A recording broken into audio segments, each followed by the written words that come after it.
huko wakimtafuta. Ikawa baada ya siku 3 wakamwona hekaluni ameketi katikati ya walimu, akiwasikiliza na kuuliza maswali.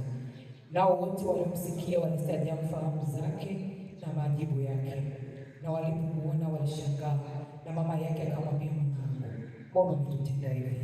Tazama, baba yako na mimi tulikuwa tunakutafuta kwa huzuni. Akawajibu kwamba akawaambia, kwa nini kunitafuta? Hamjui ya kuwa imenipasa kuwako katika nyumba ya baba yangu? Nao hawakuelewa na neno hilo alilowaambia. Akashuka pamoja mpaka Nazareti, naye alikuwa akiwatii mamaye, aliyeweka hayo moyoni mwake. Na Yesu, unaweza kukaa katika utukufu.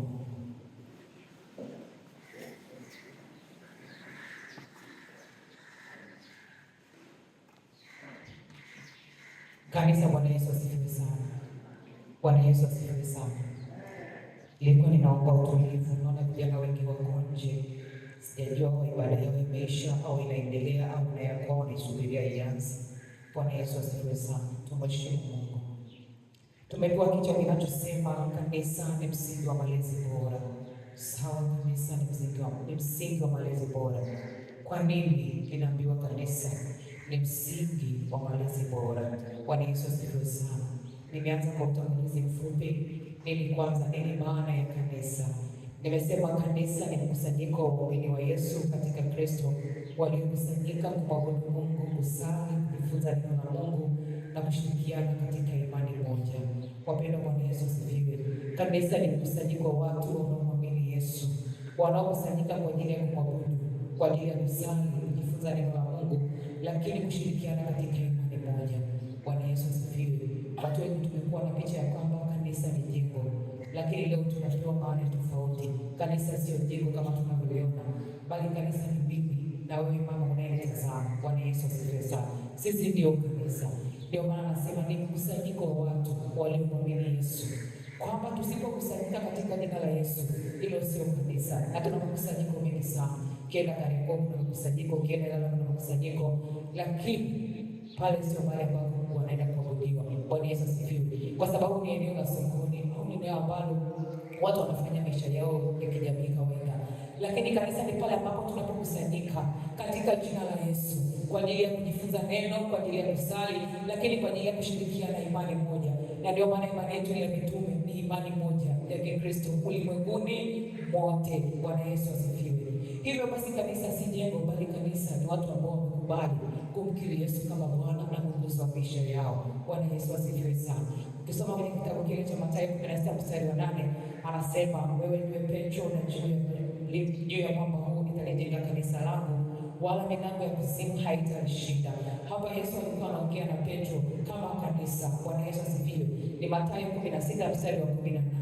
Anaomba Petro, ndani ya mlima huu nitalijenga kanisa. Wakati anaongea na Petro, sio kama kulikuwa kuna mlima mbele yake, sio kama kulikuwa kuna bonde au kulikuwa kuna eneo ambalo alikuwa ameanza kuweka matofali ili aweze kujenga kanisa. Hapana, alikuwa anaongea na Petro katika ulimwengu wake wa roho. Bwana Yesu asifiwe. Kwamba kanisa hili tunalolijenga linajengeka rohoni kwanza, ndipo linapothibitika katika damu na nyama. Bwana Yesu asifiwe. Bwana Yesu asifiwe. Bwana Yesu asifiwe sana. Kanisa linajengeka rohoni kwanza. Masuala ya ibada yanajengeka rohoni kwanza. Huwezi kusema ninaenda kanisani kama anasema nikwambia uende kanisani. Bwana Yesu asifiwe. Huwezi kusema niandae nguo ya kanisani kama nafsi yako haijapiga kelele kwamba niende kanisani. Bwana Yesu asifiwe. Kwanza nafsi inaanza kukwambia mama, niandae kesho ibada. Ndipo unapoleta matokeo katika mwili kuja katika madhabahu. Bwana Yesu asifiwe. Bwana Yesu asifiwe. Lakini tunakutana na anasema msingi. Msingi ni kitu gani sasa? Anasema kanisa ni msingi wa malezi bora. Huo msingi ni nini? Tumejua kanisa ni mkusanyiko wa watu waliokusanyika katika jina la Yesu kwa ajili ya kujifunza neno la Mungu, kwa ajili ya kusali, lakini pia kwa ajili ya kushiriki imani moja. Kwa hiyo kama kuna mtu yuko mahali hapa hamwamini Yesu Kristo kama Bwana na Mwokozi wa maisha yake, huyu hatuko pamoja naye katika safari ya kwenda mbinguni. Bwana Yesu asifiwe. Na ndani ya kanisa hili ambalo ni mimi na wewe, hatuwezi kumpa idadi kwamba naye ni mmoja wetu. Bwana Yesu asifiwe. Nini maana ya msingi? Msingi ni nguzo ambao kitu kingine kinaweza kujengwa. Bwana Yesu asifiwe. Ni kitu ambacho kinawekwa kama nguzo ili kujenga kitu kingine. Tunajua misingi ya nyumba. Mtu ambaye amejenga nyumba, wapo ambao wamejenga, lakini hapo ambao tunaona watu wakiwa wanajenga, hakuna mtu anayesimamisha nyumba kama banda la kuku. Lazima uanze na msingi. Bwana Yesu asifiwe. Na ndani ya ule msingi tu unahakikisha msingi una nguvu. Msingi unaweza kubeba nyumba. Kama ni nyumba ya msita, ni ghorofa, ndivyo na msingi wako unapokuwa na nguvu. Bwana Yesu asifiwe sana. Bwana Yesu asifiwe sana. Kwa hiyo ndani ya kanisa kuna msingi ambao ni neno la Mungu unaotujenga tuweze kuishi katika utakatifu na katika malezi yanayompendeza Mungu. Bwana Yesu asifiwe sana. Lakini lipo neno linasema malezi. Nini maana ya malezi? Nimesema malezi ni mchakato. Na kama ni mchakato, ni kitu ambacho kiishi leo wala kesho. Haijalishi una miaka 60, una miaka 70, bado unalelewa na bado unalea. Bwana Yesu asifiwe. Wako wabibi wenye miaka 80 hawezi kujitunza, lakini wanatuzwa. Wanaotunzwa wanafanya nini? Wanawalea. Basi malezi ni mchakato unaoendelea kwa ajili ya kulea, kwa ajili ya kulea, kwa ajili ya kufundisha, kumwelekeza mtu na kumjenga mtu kitabia, maadili, imani na mwenendo mwema, ili aweze kukua na kuweza kujitegemea. Bwana Yesu asifiwe. Wamama tulioko mahali hapa, tunakuwa na malezi toka mtoto akiwa na siku. Yaani yule msingi unaoweka ndani ya mtoto ndio malezi ambayo Mungu anaongelea mahali hapa. Kwamba stage ambayo mtoto anayoipata kila siku na kila saa anapokuwa anaongezeka siku, akiongezeka wiki, akiongezeka mwezi, mwaka na miaka, ndio neno la malezi ambalo Mungu analisemea mahali hapa. Bwana Yesu asifiwe. Kwa hiyo malezi ni mchakato, hauishi leo wala kesho. Niwaambie vijana mlioko mahali hapa, ninyi bado unalelewa. Hata kama unakaa peke yako na nyumba yako na vitu vyako, haujitegemei. Jamii inayokuzunguka ndio inayokutegemeza wewe ulivyo. Bwana Yesu asifiwe. Kwa hiyo tuseme kwamba tunajilea, tunalelewa. Na ndio maana ukifanya kosa, iko tayari mtu mwingine kukwambia ukweli kwamba hapa umekosea. Bwana Yesu asifiwe. Kwamba hapa ni kwenye mstari. Ni malezi. Kwa hiyo sio kama umejitegemea. Hata wazazi wetu wanalelewa. Wako ambao wanawashauri, wako ambao wanawatia moyo katika mazingira magumu. Bwana Yesu asifiwe. Malezi ni mchakato. Kwa kama kuna mahali ambapo ulilenga kusema mimi nimefika mwisho kulea, rudi kwenye nafasi yako. Bwana Yesu asifiwe sana. Na wazazi tulikuwa na tabia ya kuacha kulea kwa sababu yamkini mtoto amepata kipaimara, amefika sekondari, anajielewa, anajitambua. Hatoni sababu ya kuendelea kulea na kumjengea msingi mpya kutokana na level aliyofikia au kutokana na mazingira anayoendea. Tunaona kama ameshafika, ameshajua kila kitu, tunamwacha anajengea kama anavyoenda. Bwana Yesu asifiwe. Bwana Yesu asifiwe sana. Tusiwe kama kuku ndio wanajelea. Leo miezi michache kidogo mama anafukuza wanaenda. Lakini sisi wanadamu hatuwezi kufanana na wanyama. Hatuwezi kufanana na kuku. Malezi yetu sisi yanaendelea. Bwana Yesu asifiwe sana. Ni watie moyo wazazi. Msichoke wala msikate tamaa. Nafasi ya kulea Mungu aliyowapa amewaamini na anaona ya kwamba mnaiweza. Kwa hiyo utakapochoka tumisi kwamba ule uaminifu wa Mungu unakata kwenye maisha yako. Bwana Yesu asifiwe sana. Malezi yanayoongelewa hapa ni malezi ya kumsaidia mtu kujua njia za Mungu na kumsaidia kuishi kulingana na mapenzi ya Mungu. Bwana Yesu asifiwe sana. Malezi yako mengi, lakini malezi tunayoongelea hapa ni malezi yanayomsaidia mtu kuishi katika njia za Mungu na kumpendeza Mungu. Na malezi nimesema ni mengi sana. Anaelelewa mtu kanisani tofauti na anaelelewa msikitini. Tunaaminiana katika hilo. Anaelelewa kanisani tofauti na anaelelewa mtaani. Bwana Yesu asifiwe. Tuna watoto wa mitaani ambao hawana baba, hawana mama, wanajilea wenyewe. Nao pia wana malezi yao. Bwana Yesu asifiwe. Yamkini akawa mema, yamkini akawa mabaya, lakini ni malezi. Lakini tunaongelea malezi katika Kristo Yesu, ambayo ananisaidia mimi na wewe kuishi na kutembea katika maagizo ya Mungu. Kanisa, Bwana Yesu asifiwe sana. Bwana Yesu asifiwe sana. Tusoma kwenye Mithali 22 mstari wa 6. Mstari wa 6 anasema, mlee mtoto katika njia ipasayo. Kwa hiyo kumbe ipo njia ipasayo kumlea mtu na iko njia ambayo sio sahihi kumlea mtu. Bwana Yesu asifiwe. Iko njia ipasayo. Hiyo njia ipasayo ya kumlea mtu hivi sasa ni ile njia ambayo inamsaidia mtu kuona utukufu wa Mungu kwenye maisha yake. Ile njia ambayo inampa mtu nafasi ya kumtumikia Mungu katika maisha yake. Bwana Yesu asifiwe sana. Ukisoma kwenye kitabu kile cha Kumbukumbu la Torati, anasema mbele yako nimeweka laana na mauti. Chagua hivi leo kati ya laana na mauti. Bwana Yesu asifiwe. Mungu anaposema chagua leo kati ya laana na mauti, it means kwamba katikati ya safari ya maisha tuliyo nayo, tunaweza kuona baraka na tunaweza kuona laana. Tutakapoona baraka ni pale ambapo tutakapokubali kushika na kutunza maagizo ya Mungu, ambayo ni amri za Mungu ambazo Mungu ameziweka mbele yetu kila siku na kila saa. Na ashukuru Mungu ambaye ni mwaminifu. Kila Jumapili tukifika madhabahu huwa tunakumbushwa. Bwana Yesu asifiwe. Kwamba ni kitu ambacho tunaendelea kulelewa. Hatuwezi kuishi nje ya utukufu wa Mungu. Kwa hiyo hatuwezi kuishi nje ya utukufu wa Mungu. Inabidi Mungu atukumbushe kila saa ili tuweze kurudi kwenye nafasi. Kwa hiyo hata Mungu naye pia ananilea mimi, anakulea wewe, kila siku anaendelea kukukumbusha wajibu wako kama mtoto au kama Kristo katika maisha yako ya kawaida kabisa. Bwana Yesu asifiwe. Malezi ni mchakato, hayana ukomo. Bwana Yesu asifiwe sana. Lakini pia pale kwenye Waefeso anasema hivi, Waefeso 6 mstari wa 4b, anasema wababa waleeni watoto wenu katika adabu na maonyo ya Bwana. Waleeni katika adabu na maonyo ya Bwana. Wapendwa, narudia kusema, malezi ni mchakato. Amua wewe namna ambavyo utakavyomlea mtoto wako, ndivyo itakavyokuwa. Ukiamua kumlea katika mazingira ya kumpandia maneno ya uharibifu, ndivyo atakavyokuwa. Ukiamua kumlea katika maneno ya kupanda mema, ndivyo atakavyokuwa. Namna ambavyo utakavyokuwa umesimama kama baba, utakapokuwa umesimama kama, ndivyo mtoto wako atakavyokuwa. Bwana Yesu asifiwe. Ukitaka kama mtoto wako atakuwa kichwa, atakuwa kichwa. Ni malezi hayo. Na watu wanafikiria malezi ni kuhakikisha mtoto ameamka asubuhi, amekunywa uji, ameoga, amevaa nguo. Hapana. Malezi ni ile ya kumtreat mtu katika sheria za Mungu. Ajue Mungu anataka nini kwenye maisha yake. Ajue Mungu apendi nini. Ajue Mungu anataka uishi katika mazingira. Haya ndiyo malezi.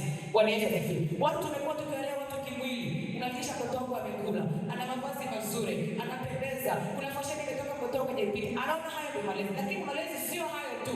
Malezi yanaanzia rohoni. Bwana Yesu asifiwe. Kwenye Galatia anasema mmekuwa wajinga namna hii. Badala ya kwanza katika roho mtaka kukamilishwa katika mwili. Wapendwa, Mungu atupe neema kujua kwamba malezi yanaanzia rohoni.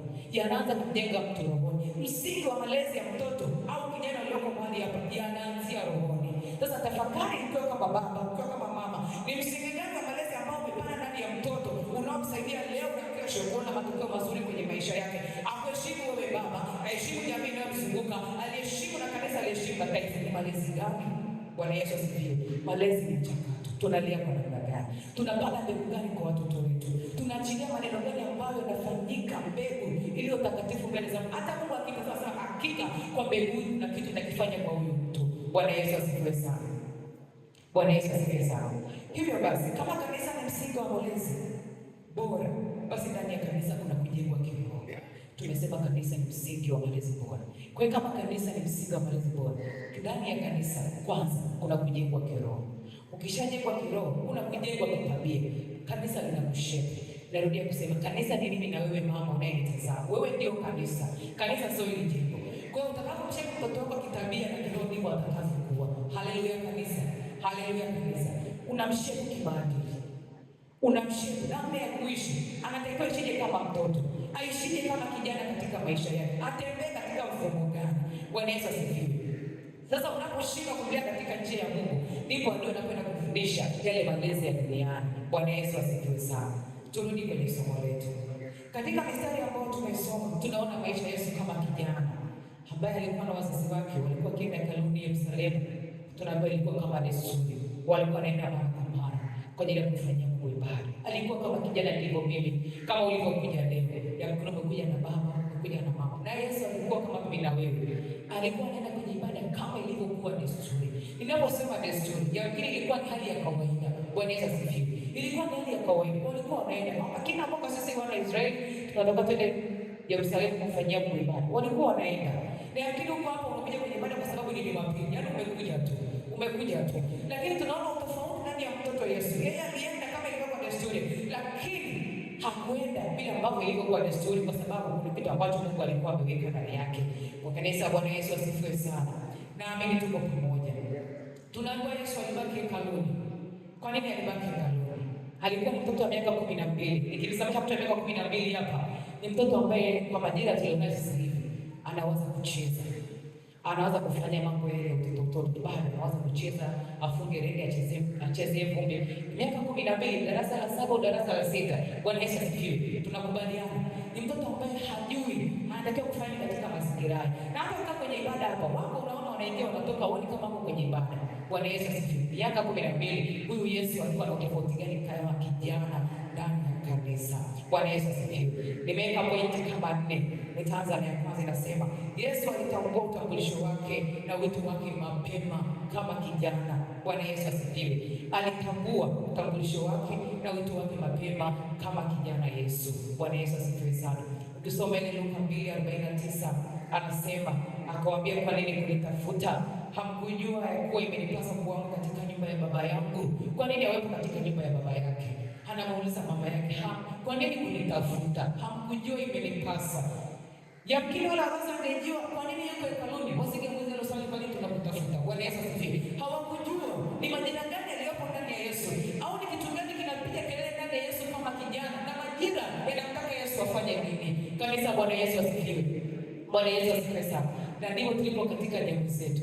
Wazazi tuna watoto, ndio tunawalea vizuri, tunawekea misingi vizuri, tunawaona kama watoto. Hatuoni kama hawa watoto tunavyowalea katika ile utoto, wanapoendelea kukua kuna mabadiliko rohoni, kuna mabadiliko mwilini, na asilimia kubwa wazazi hawajui yale mabadiliko yaliyoko rohoni, na ndio maana huwa wanawatreat kama watoto. Anamwona kama mtoto siku zote, kama mtoto siku zote. Sasa anapokuwa anaona kama mtoto, anabidi atafute elimu yake yeye mwenyewe kama mtoto, aweze kutetea kile ambacho kiko ndani yake. Tunamwona Yesu hakubaki hekaluni kwa sababu alikuwa anapenda. Kuna kitu ndio anapiga kelele ndani yake. Sasa anarudi nyumbani, mimi mtoto wa Yesu, sawa, ni kijana. Naenda kufanya nini? Naenda kufanya nini nyumbani? Kinachoniambia ndani yangu sio nirudi nyumbani nikakae na baba na mama.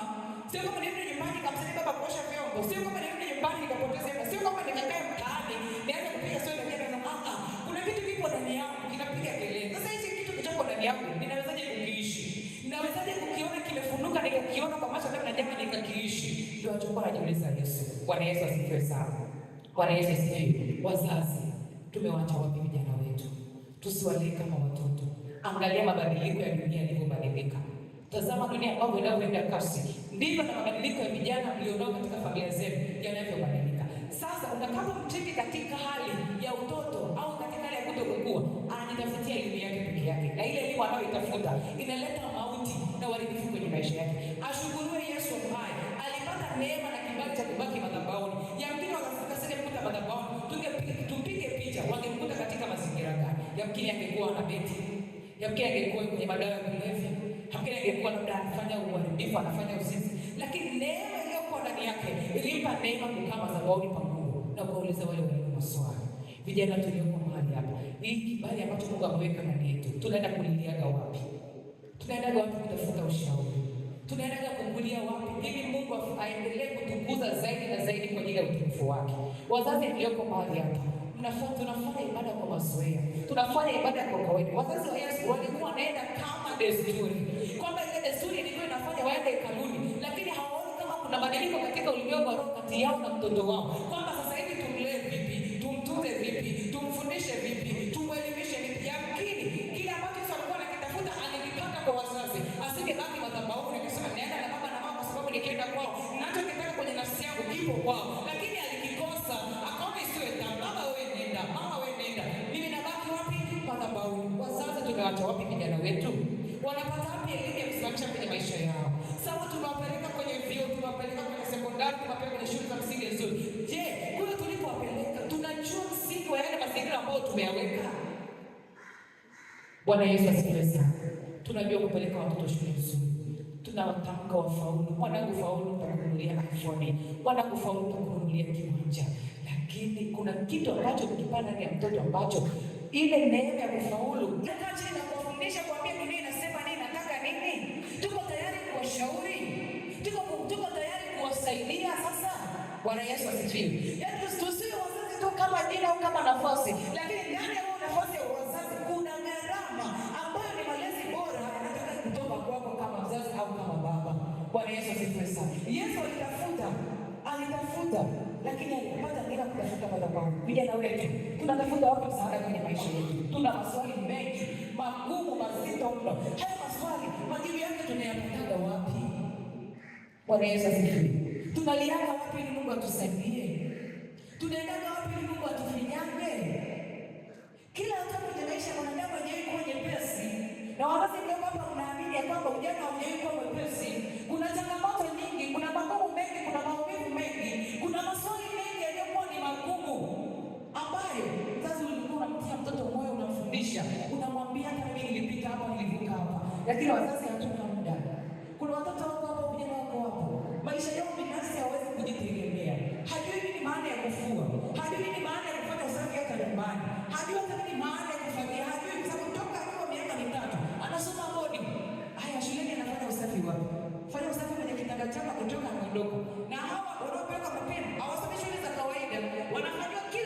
anafunga shule. Kwa hiyo anafanya kazi yake ni kusoma na kuondoka. Anarudi mtoto hana nguo yoyote. Mwanangu, mama, yani mwezi niliandika kwa jamani, mwanangu pole, nitakununulia tena. Anasema ndio malezi ambayo tunayo sasa hivi. Hatufundishwa kwa namna ya kujisimamia, namna ya kujitetea, namna ya kujipigania, namna ya kutafuta haki yake kama mtoto. Hatuna uoga kwa sababu tumeweka maisha yetu katika kutafuta sana kuliko kuwekeza ndani ya watoto wetu. Sawa, unatafuta kwa ajili ya watoto, ni kweli. Je, unachokitafuta unaamini baada ya miaka 10 kitafanyika baraka kwa watoto wako au kitafanyika maumivu? Unatafuta kweli, watoto wana msingi mzuri, unakufa leo, wanauza mali zote, wanaanza kuwa wakuta makofu barabarani, unakuwa ukajenga, unakuwa umebomoa. Wapenda, malezi ni mchakato. Malezi sio rahisi. Malezi sio kawaida wa kutoka hapo kupanda bajaji uende mjini urudi hapa. Malezi ni gharama. Lazima tukubali kukaa chini kama wazazi, kuwafundisha watoto, kuambia. Nikiamka kuna kijana alifanya 1 2 3. Unajua maisha ya kijana kesho yake yanakuaje? Unajua Mungu ameweka nini ndani yake? Unajua Mungu anataka nini? Hivyo unaweza kuwa Mungu kamfinyako kamfanya vile unapotaka. Malezi ni ya Mungu pekee yake. Endapo utamkabidhi mtoto wako, amlee anapotaka yeye kama Mungu. Kanisa, Bwana Yesu asifiwe sana. Bwana Yesu asifiwe sana. Mtoto Yesu akiwa na miaka 12 alikaa hekaluni. Unaambiwa alikaa na walimu. Vijana, unakaa na nani kwenye maisha yako ya kawaida? Kule chuo unakaa na nani? Kule nyumbani unakaa na nani? Kule mtaani unakaa na nani? Ili akupe kitu ambacho kitakujenga uione kesho yako kuwa ni njema. Bwana Yesu asifiwe sana. Tunakaa na nani vijana? Waga tunaongea nini? Unaomba mtoto Yesu aliuliza maswali kiasi kwamba mpaka walimu walistaajabu kwa maswali yake na majibu yake. Wewe ulioko mahali kwa sasa hivi ukikutana na dakika 10, hajamtumia kocha leo, bado limeisha. Jana alinipigia simu, wala ana mpango gani. Umemwona kama alikuja kanisani leo, kama ya ajabu. Ndio mnachokijadili. Vijana, tupone. Mungu anataka tumtafute kwa bidii. Mungu anataka kuwekeza ndani yetu, lakini anataka kuona nafasi yetu kwake imekaaje. Lazima tukubali kukaa madhabahuni kama mtoto Yesu. Haijalishi dunia itatukataa, haijalishi wazazi watakataa kutulea, lakini tupate neema kuingia katika madhabahu ya Mungu ili atujenge yeye mwenyewe bila pendana kwa ajili ya utukufu wake.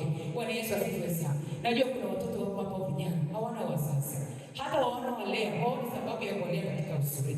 Nikutie moyo, madhabahu ya Mungu inalea vibaya mno. Yaani naongea katika lugha, madhabahu ya Mungu inalea vibaya mno. Bwana Yesu asifiwe. Nje amesema vijana wengi walioko hapa, mama zao wako vijijini, baba zao wako vijijini, lakini wanakutegemea mama ufanyike mfano bora, ufanyike mbegu iliyo njema, mfundishe, mkemee, mkanye. Hata kama usikiendelea kumfundisha, endelea. Ndipo siku atakwenda unataka nini uone kwenye maisha yake. Na ndipo Mungu atakapoachilia baraka kwenye maisha yako. Bwana Yesu asifiwe. Vijana, tuko wapi? Tumewekeza wapi maisha yetu? Tunajifunza nini kwenye haya maisha yaliyojaa changamoto na uovu mwingi? Kuna mahali nilikuwa nikaambiwa, yaani bora tunaona huko barabara na ambao tunawajua labda ni walevi, ni wazinzi, lakini ambao tumekaa tumejifunika na mavazi ya damu ya Yesu, yaani ndio tuko vibaya sana.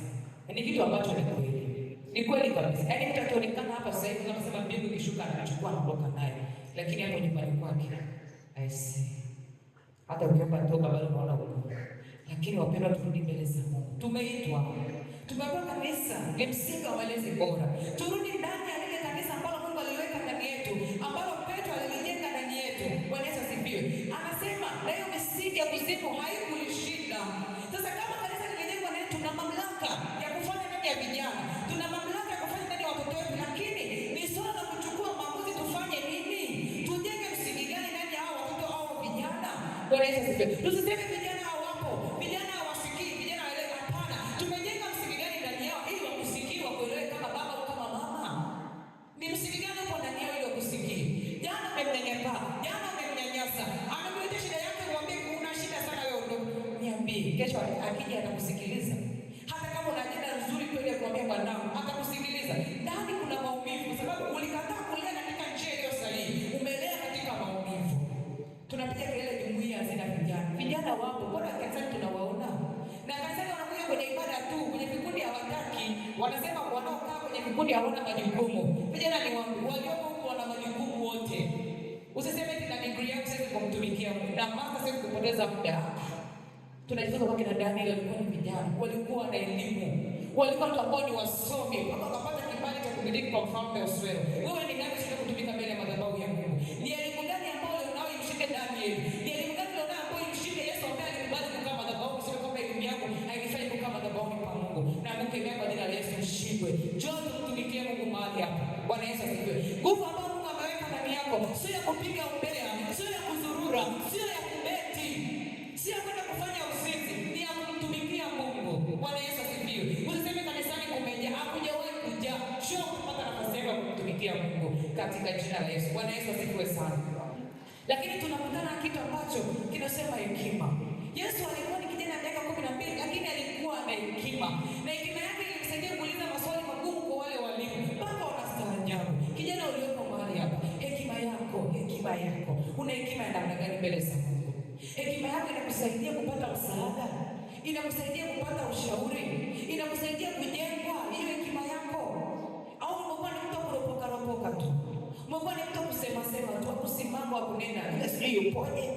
Hekima yako iko wapi? Hekima ya Yesu ilimpa neema kutulia madhabahuni pa Mungu na kuuliza maswali kwa walimu. Mimi kijana niende hapa nilipo sasa hivi navukaje? Hapa kwenye elimu nikomeje? Ni wapi ambapo ninaweza kufika nikaona matokeo mazuri? Ndio hekima ya Yesu ilikuwa ndani yake. Vijana, hekima yetu Mungu akaifinyange. Bwana Yesu asifiwe sana. Bwana Yesu asifiwe sana. Bwana Yesu asifiwe sana. Lakini pia tunaona utii ule kwa ndani ya Yesu. Sawa, ni kweli. Alikuwa anashauri kama madhabahuni pa Mungu. Alikuwa anakuja kumtumikia Mungu ni sawa. Alikuwa na maswali juu ya wale walimu ni sawa. Lakini wazazi walipokuja wakamwambia, mwanangu, kwa nini umetutenda hivi? Aliwajibu kwa hekima. Hakujua imenipasa. Ukaje kwa mimi baba yangu anasema aliondoka akafuatana nao. Vijana wako hapa ambao wanapata neema ya kupata wazazi wazuri, wanaowafundisha, wanaowaambia maneno mazuri ya kuwajenga, lakini hawako tayari. Wanainua mabega, wanajiona wamefika, wanajiona wamekuwa. Akimwangalia mama ni elimu ya form 4, mimi na masters, mimi na PhD. Mama utaniambia nini? Wapendwa, utii bora. Utii. Katika master yako ulionayo na degree ulionayo na PhD, kuna jambo ambalo mama anaweza kusema kwa kweli kafanyika baraka. Bwana Yesu asifiwe. Amri zinasema mheshimu baba yako na mama yako. Siku zako zipate kuwa katika nchi upewe na Bwana Mungu wako. Kwa hiyo hakuna mahali ambapo utaenda ikiwa mama yako ananung'unika, ikiwa baba yako ananung'unika kwa yeye. Hakuna. Hata kama unasifia namna gani, mama akasema Mungu kama umenipa mtoto ananifanyia hivi. Mungu shughulika, atakushughulikia sawa sawa. Na atakapokushughulikia utaenda kuanza moja. Bwana Yesu asifiwe. Baba akuache. Yeye anahakikisha anakushughulikia kiasi kwamba urudi kwa mama. Mama tena apige magoti mbele za Mungu kwa ombe Bwana rehema ili unyanyuke uende kwenye safari yako ya maisha. Vijana tunaitwa kutii. Tii baba, tii mama, tii jamii ambayo inakuzunguka. Haijalishi anaonekanaje. Tii hata kama hana cha kukupa, hana cha kukusaidia. Wewe mtii tu. Katika kutii kuna kitu Mungu anakusaidia. Bwana Yesu asifiwe sana. Bwana Yesu asifiwe sana. Vijana tuna tabia moja fulani hivi. Waga najiuliza kila siku kwa nini? Simuona pale kwenye kwaya waliokaa pale vile. Natoa mfano mgesame, kuna dada Eliza, kuna mama Brandi pale ni kijana, kuna kaka Kaiza. Kuna kijana yuko pale kwa form 4 anataka kufika dada Eliza. Dada Eliza mambo. Bwana Yesu asifiwe. Tumekaa hapa kwenye huduma, anamchukulia kawaida. Anakaa pale kwenye kwaya kuu anamkuta dada Grace mambo. Yaani haoni sababu kama ile dada yangu natakiwa nimpe heshima, dada Grace shikamoo. Bwana Yesu asifiwe. Kwa kuwa tumekaa sehemu moja hivi, anaishi katika desturi na ukawaida. Tuko naye hapa, tukikosea sauti tupo naye. Sasa katika ukawaida ambao unaishi nao, ndipo unaposhinda kuziona baraka za Mungu kwenye maisha yako. Bwana Yesu asifiwe. Na utakaposhinda kumheshimu ambaye upo naye kwenye safari yako ya maisha, hakikisha huwezi kuona matokeo bali kwa sababu atapewa ujumbe kwa ajili yako. Akiangalia mtu kwamba anaheshima na meza. Bwana Yesu asifiwe. Hata nikimpelekea anakujua jinsi ulivyo na meza. Kwa hiyo unakuta wale ambao wamepewa baraka kusikia vitu vizuri hawezi, kwa sababu tumewatengenezea mazingira ya kuwadharau na kuwachukulia kawaida. Bwana Yesu asifiwe. Na ndipo unapopata ujumbe mzuri na kukanya anakuangalia, nitamwambia ndio wakati ananiambia kama hapo. Hata nikimwambia ujumbe ananiambia poa tu mzima wewe, yaani hataki ile heshima ya ule mtu ithibitike ndani yake. Bwana Yesu asifiwe. Tumeitwa kuheshimu walio juu yetu. Hata kama ni wadhaifu na wanyonge hawana chochote, mheshimu kama alivyo. Na wewe kama mama mheshimu yule aliye mdogo ili atambue kwamba heshima ipo katika ngazi zote, sio kwa ajili ya watu wazima tu, hata kwa ajili ya watoto. Namna ambavyo unavyoishi, namna ambavyo unavyoonekana, namna ambavyo unavyotembea kwenye maisha, unavyoongea, pia, na Mungu atatukuzwa ndani yako. Bwana Yesu asifiwe sana. Lakini pia tunaona Yesu alikuwa na kuongezeka na kumpendeza Mungu na wanadamu.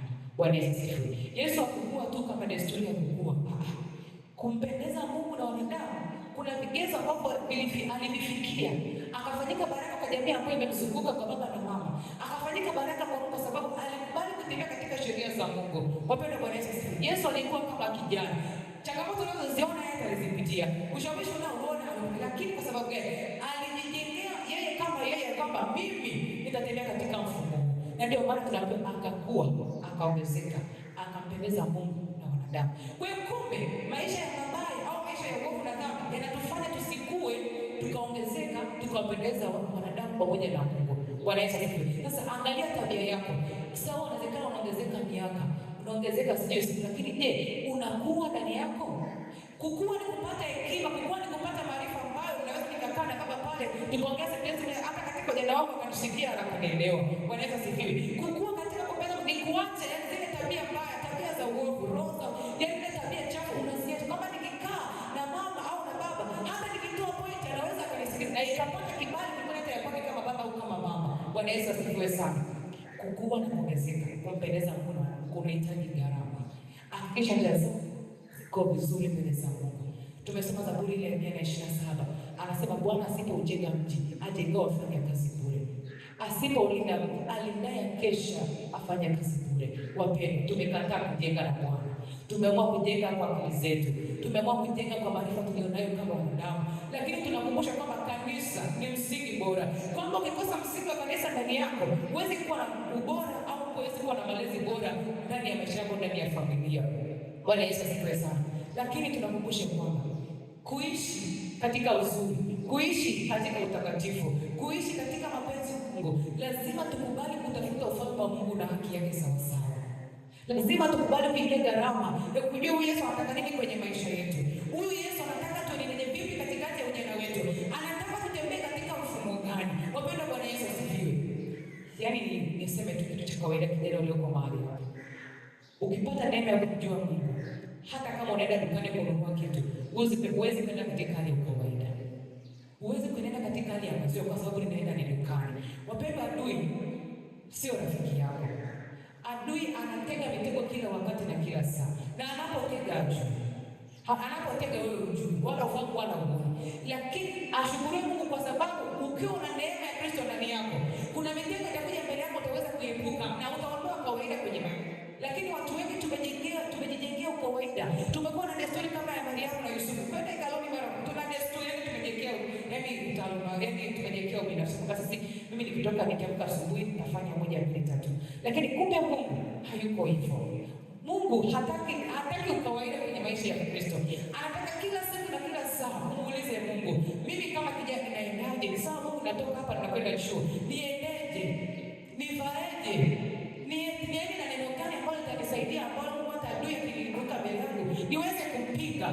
Unaondoka siku nyingine hata wasali hawajui Biblia ameshika. Nikisema ni hivi vijana hapo kwenye Biblia na nyimbo wanaweza kufika 20 au wakabakia ni vijana wa kwanza. Au watu pia hao pia hawana vitabu.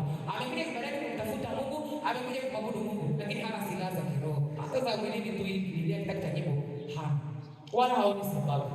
Hana muda wa kuandika kukumbuka mistari ya Biblia, hata irudia tafakari peke yake hana. Anataka mimi ni kijana, nina nguvu za kumshinda shetani. Tunasema shetani anamshinda wewe. Unaona uadilifu na mauti kwenye maisha yako. Mathayo anasema, Mathayo 6:34 anasema, tafuteni ufalme wa Mungu na haki yake, na yote mtazidishiwa. Kijana, nikutie moyo. Tafuta ufalme wa Mungu. Tafuta ufalme wa Mungu kwa gharama zako zote na kwa nguvu zako zote. Kama ni kuomba, omba. Kama ni kusoma neno, soma neno la Mungu. Kama ni kufunga, funga. Kama ni kutafuta ushauri, tafuta ushauri, lakini kwa watu ambao ni sahihi, ambao unaona wamekuwa kiroho kuliko wewe. Na vijana tuna sababu gani? Tunapenda kuishi katika makundi tunaolingana umri. Nakuta kijana form 2 ana marafiki walioko form 2, wanawaza wote ujinga. Hakuna kumsaidia mwenzake. Unajua na form 2, tafuta mtu ambaye anafahamu zaidi ya mambo ambayo unajua atakusaidia kesho. Sio mimi ninalia changamoto ya uchumi, unakuwa na rafiki ambaye ana changamoto ya uchumi. Unampeleka wapi? Una shida kwenye masomo, ufaulu, unakuwa na rafiki ambaye ni 0. Unamtafuta huyo rafiki wa kazi gani? Yaani katika maisha yako jifunze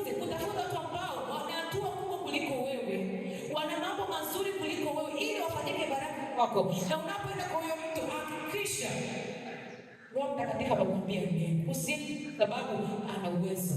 Usiende kwa sababu ana akili. Akili sio za mke. Anafanya udanganyifu katika miungu ya familia yake. Bwana Yesu asifiwe sana. Kwa hivyo tuondoke katika ukawaida. Maisha tulio nayo, tukubali kujifunza, tukubali kunyenyekea, tukubali kupondeka, tukubali kutafuta uso wa Mungu katika uzuri na katika utakatifu. Daudi anasema kwenye Zaburi ya 119 mstari wa 11, moyoni mwangu nimeliweka neno lako, nisije nikakutenda dhambi daima. Kwa mpendwa, hatuwezi kushinda dhambi kama hatuna neno ndani yetu. Hatuwezi.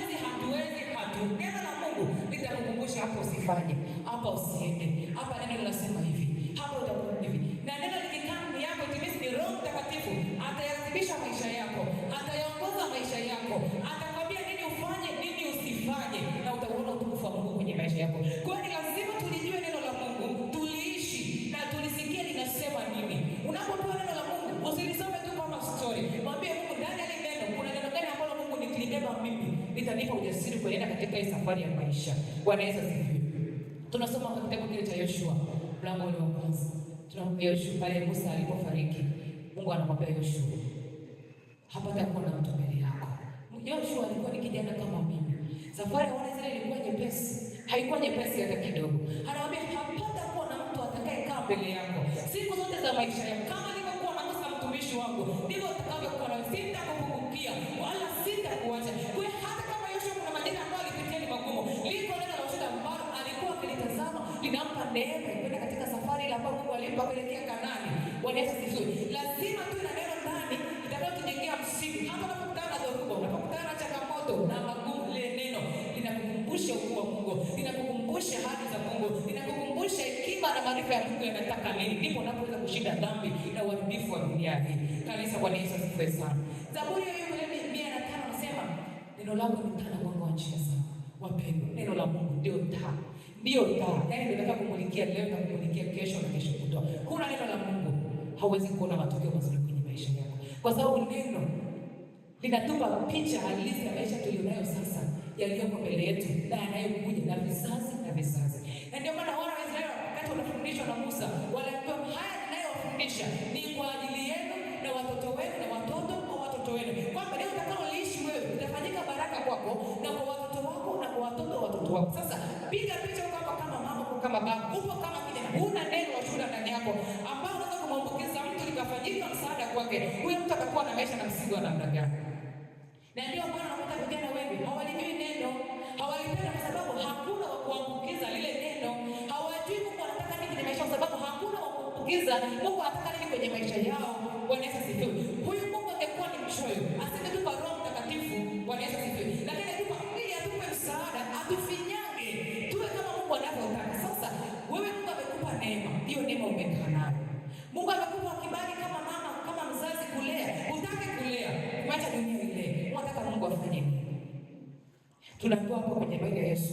Wazazi wako walipoenda, walisema baada ya siku 3 walikuja kumpata. Hebu piga picha, mama umekaa hapo, mtoto wako ameshamwacha miaka 13. Huyo kijana yuko katika hali gani? Unakwenda kuanzia wapi ili umjengee msingi mpya aone utukufu wa Mungu kwenye maisha yake?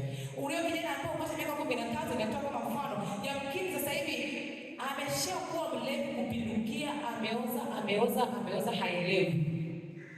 Hapa mimi na baba yangu anasali keketi kipungu ni pia. Mimi na mama yangu yani ni mzee wa kanisa kabisa. Alafu mmemwacha miaka 13. Unakuja kugundua yule ameshapata uharibifu wa kutosha. Unaanzia wapi? Wazazi tulioko mahali hapa, tukubali kutembea na watoto wetu bega kwa bega. Hakikisha unaangalia hatua kwa hatua ili Mungu akufunulie ni nini ambacho uko ndani ya kijana wako, msaidie kumwambia, msaidie kumfundisha, msaidie kumkanya na kumuonya. Bwana Yesu asifiwe sana. Ulimwengu tulionao una changamoto nyingi, una magumu mengi, una maumivu mengi. Sasa kama mzazi utakaa mbali na mtoto wako, haya magumu atamwambia nani? Na wazazi wengine ni wakatili, hawataki kusikia changamoto za watoto wao, wanaambia wako busy. Kwani wewe kujitegemea, wewe kujitegemea, wewe kujipigania, hawataki kuwashauri, hawataki kuwafundisha, ni hawataki kabisa. Mtoto anakuwa anataka mama, nina hii na hii. Bwana usisumbue mimi nimetoka mpaka ndani kesho nije nenda kazini. Yaani haoni sababu kwa kama mtoto kumsikiliza na kumfundisha na kujua changamoto yake. Vijana wengi wanapenda kwenye dipili kwa sababu wazazi wamekataa kuwalea. Wameona ni vijana tena miaka 35 anaendelea peke yake. si ana nyumba yake yule, si ana ndoa yake yule. Kumbe kwenye ndoa anateketea, anaangamia. Mwisho siku anaiacha ndoa, anakimbia, kwa sababu mzazi ulikataa kumwambia ndoa ina msukosuko gani, ina changamoto gani, ina vipindi gani vigumu. Bwana Yesu asifiwe. Lakini utakapomwambia mwanangu, hata mimi siko na tambarare, nilipanda milima na mabonde, lakini nilisimama kwa sababu nilimtegemea Mungu. Hata kimbia, hata ondoka, hata jiua, hata kunywa sumu, hata katili wengine kwa choma ama kwenye nyumba kuangamiza. Hapana, akasema kuna neno mama aliniambia nitaliishi, kuna faraja Mungu mama aliniambia nitaifuata. Bwana Yesu asifiwe sana. Tunaambiwa kanisa ni msingi wa malezi. Je, tunalea? Tunakubali kwa kama kanisa tulee? Tunakubali kujenga huo msingi? Zaburi inasema msingi ikiharibika mwenye yake atafanya nini? Yamkini tumekaa hapa lakini msingi imeharibika. Na wako vijana ambao wana haki mbele za Mungu. Mungu anataka kuwatumia, lakini msingi huku imeharibika. Watafanya nini? Wataendelea katika maisha yao? Watakuwa katika mfumo gani sasa? Bwana Yesu asifiwe sana. Bwana Yesu asifiwe. Tunakumbushwa kanisa ni msingi wa malezi bora. Kanisa ni mimi na wewe, tukubali kulea, tukubali kuingia gharama, tukubali kumuuliza Mungu, jamii tulionao sasa hivi Mungu inataka malezi ya namna gani? Anasema moto imepanda madirishani. Hapana, imeshaingia ndani, inatutafuna, haipo madirishani tena, imeshaingia ndani. Ndio maana sasa hivi kuna ndoa za jinsia moja, kuna kusagana, si kuna mambo kipa, imeshaingia ndani, haipo madirishani tena kama imeshaingia. Inatafuna sisi wenyewe kwa sababu tumekataa kuwa msingi ulio bora katika eneo la malezi. Kanisa, Bwana Yesu asifiwe sana. Turudi. Neema ya Kristo inatuvuta, turudi. Tukaanze upya. Namna ya kuenda katika maisha. Tutambue kwamba kwa nguvu zetu, kwa uwezo wetu, kwa elimu tulizo nazo, hatuwezi jambo lolote pasipo neema ya msalaba kutufinyanga na kutushika. Kanisa, Bwana Yesu asifiwe sana. Mungu awabariki na